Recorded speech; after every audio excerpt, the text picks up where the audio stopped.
Hi, hello people.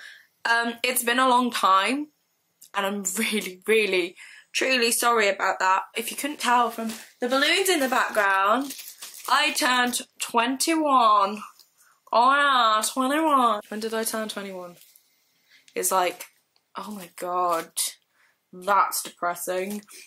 I turned 21 2 weeks ago now, and I wish I could give a valid excuse as to why I haven't made a video in so many months. And I think it's more due to the fact that it's a kind of lack of inspiration and not believing in the content that I was thinking of making. Looked at myself and all that jazz out, funny bone, and kind of thought more, what do I watch? What do I enjoy? And that's people talking about stuff they enjoy.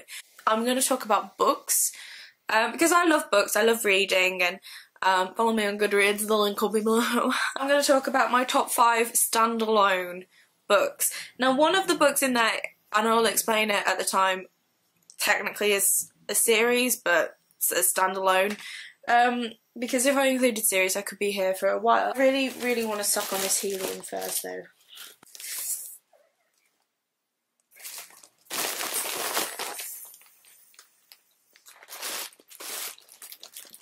Hi.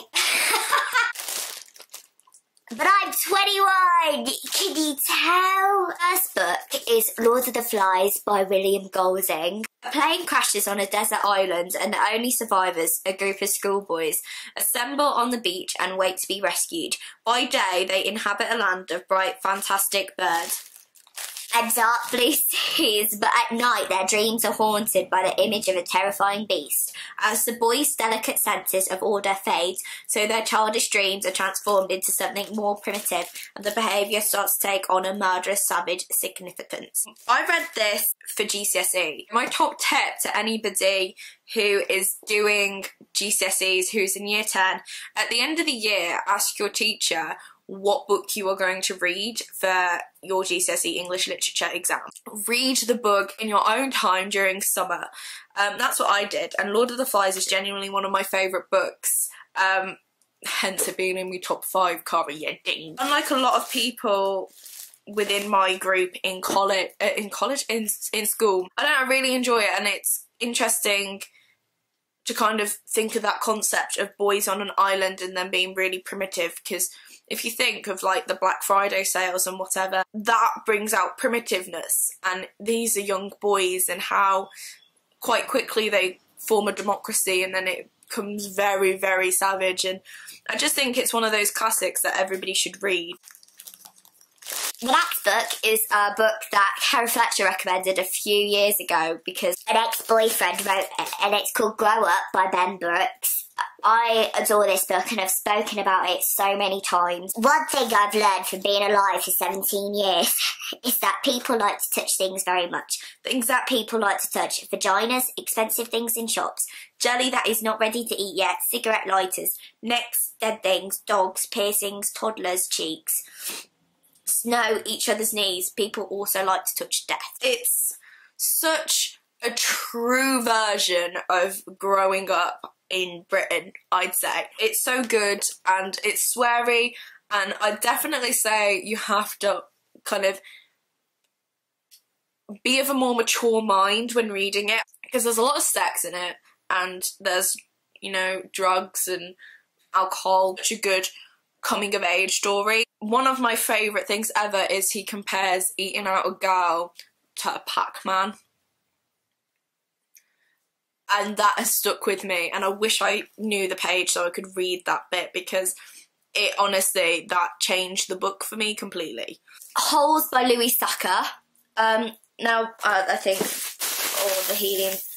the helium's gone now. Technically a sequel to this called Small Steps, which follows X-Ray and Armpit. But I'd say this is a standalone book, really, because I'd say Small Steps is more of a spin-off than a sequel. Stanley Yelnatz's family has a history of bad luck, so he isn't too surprised when a miscarriage of justice sends him to a boys' juvenile detention centre at Camp Green Lake. The boys must dig a hole a day, 5 feet deep, 5 feet across, in a dried up lake bed. Sorry, my throat.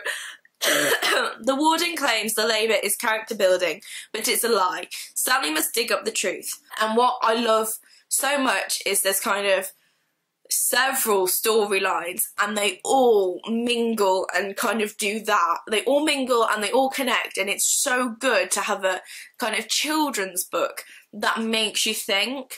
And it doesn't make you think, like, question life, or just makes you think going, well, why have they mentioned this? And then you connect that, you know, like Kissing Kate Barlow, and like, well, I can fix that. You know, all of the different stories. You know, when you're trying to explain why something's good and you have no words because it's just that good, that's Holes. Peter Pan by J.M. Barrie. If you know me, you know my love for Peter Pan. I've got a Peter Pan tattoo. As a prime example, the night that Peter Pan flies into the Darling Children's Nursery is the night that magic flies into the lies. It's the night that Wendy and her brothers follow Peter out of the window and soar through the sky to Neverland. It's the night that they discover a world of mermaids, fairies and pirates of lost boys and of the terrible Captain Hook. It's the night the adventure begins. It is obviously a children's story, but it's not a children's story. At the same time, there's kind of thoughts of not wanting to grow up, and all that kind of is in here. And I would say this is very much a coming of age story, because it is about people not wanting to grow up and wanting to be a kid, and age is just all in here. No adaptation of this to film, I feel, has ever given it justice. One of the first things Tinkerbell says is, "you ass." And in most adaptations, Tink doesn't talk. It's annoying because she's a sassy little thing and she's lovely. Just Binny by Dick King-Smith, which I feel is a book not many people may have heard of. There are 6 of the Bone Children, and when their parents are drowned on the Titanic, everyone wonders what will become of them. But Binny is determined not to let the family be split up, and she stands up to all the well-meaning offers from relatives to take charge. Her love holds the family together through its ups and downs. Then the First World War starts, and Binny's brothers are desperate to go and fight for their country.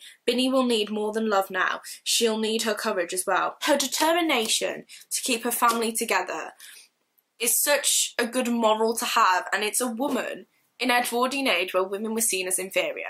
Women didn't have the vote, have a strong female character, especially set in the time period it was, to be then head kind of the family. And I think it's such a good introduction for children into the First World War and understand the pain, the loss that everybody went through. Instruction, and like they have dates of wars that happened, and it doesn't harp on about war. War's the theme. So that was my top 5 favourite standalone books, in no particular order really. What's your favourite standalone books? Write in the comments below. As I said, I have a Goodreads account, so if you want to check what I'm reading, what I have to say about stuff, it's all down there. Twitter, Tumblr, all social medias are so in the doobly-doop. Oh, my hair's just gone weird. Thank you very much for watching. As I said, check everything out below. And hopefully I'll be here next week. I have an idea. It involves Disney. Just saying. Thank you. Bye!